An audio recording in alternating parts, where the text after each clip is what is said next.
And now, it's time for another Dice Tower review with Tom Vasel. Hey folks, as it should be obvious by now, I'm a huge fan of Blood Rage, and I'm taking a look at the different expansions. I've already taken a look at the 5-player expansion. Today we're going to take a look at Mystics of Midgard. This is a small expansion which adds a new unit that players can use, Mystics. Let's see what they do.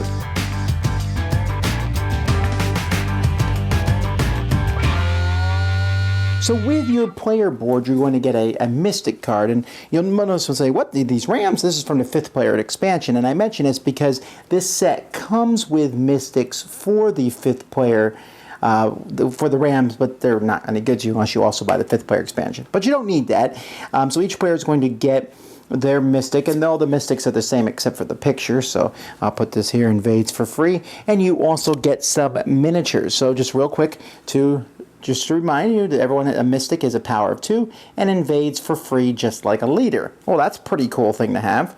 Here are the Mystics. Terrific miniatures as always.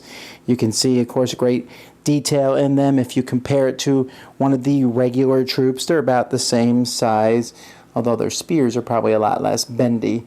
My regular guys are painted. These are not, and I'm sure that these will paint up just as well as the regular ones, and they come with colored bases. You can match them. You're going to want to make sure that you people can tell when a Mystic's on the board, but not everyone is going to have a Mystic. In the different decks, there's going to be 6 different cards that are placed, and you can draft and use these cards, and when you get one of these, it will add 1 Mystic to your reserves. You don't actually have a Mystic unless you play one of these cards. This also gives your Mystic a special ability. Your Mystic can retreat to an adjacent outer province instead of being destroyed.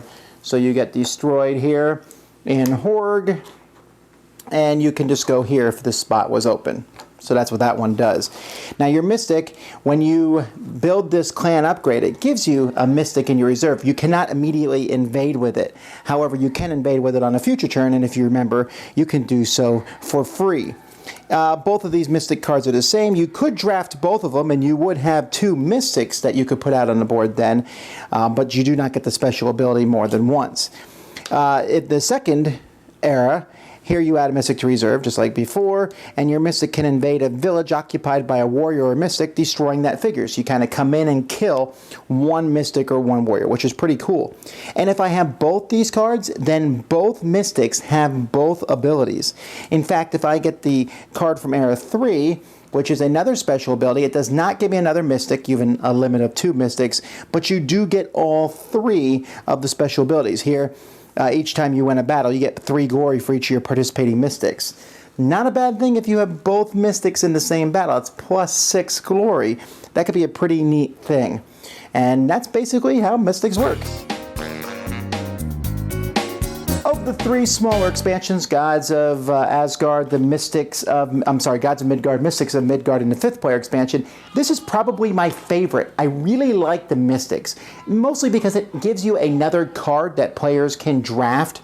So that gives more options and more choices. Mystics are essentially another monster, although they don't take up a monster upgrade spot. They take up a clan upgrade spot, and I don't usually use all my clan upgrade spots anyway, so getting Mystics is cool. And since Mystics can have more than 1 power, they're a little bit customizable. Not a ton, there's only 3 powers. But still, you got to be careful when you're drafting him. Am I going to give him a Mystic? A Mystic could really do some damage to me.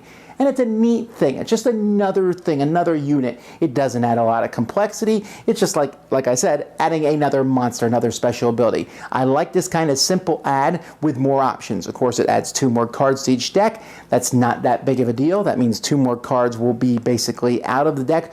But again, you might not miss them. Then maybe they'll take out a few more monsters, but the Mystics are there to cover them, or if they're even in the deck at this point in time. So, lots of fun. I highly recommend this if you get only 1 expansion for Blood Rage.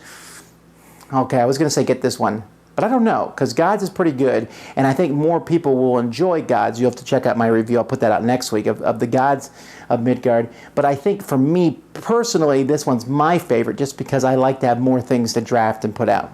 Gods is more of a game changer. You'll come back and see that one next time. Until now, big thumbs up for me on Mystics of Midgard. Dice Tower Judgment into my collection. Thanks so much for watching the Dice Tower videos. Find more great videos and reviews as well as our top-rated audio podcast at Dicetower.com. You can also find other great shows at Dicetowernetwork.com. I'm Eric Summerer, and you've been watching The Dice Tower. The Dice Tower is sponsored by Cool Stuff Inc., where you can find great games for great prices. Cool stuff in stock. Check them out at CoolStuffInc.com. Shut the door.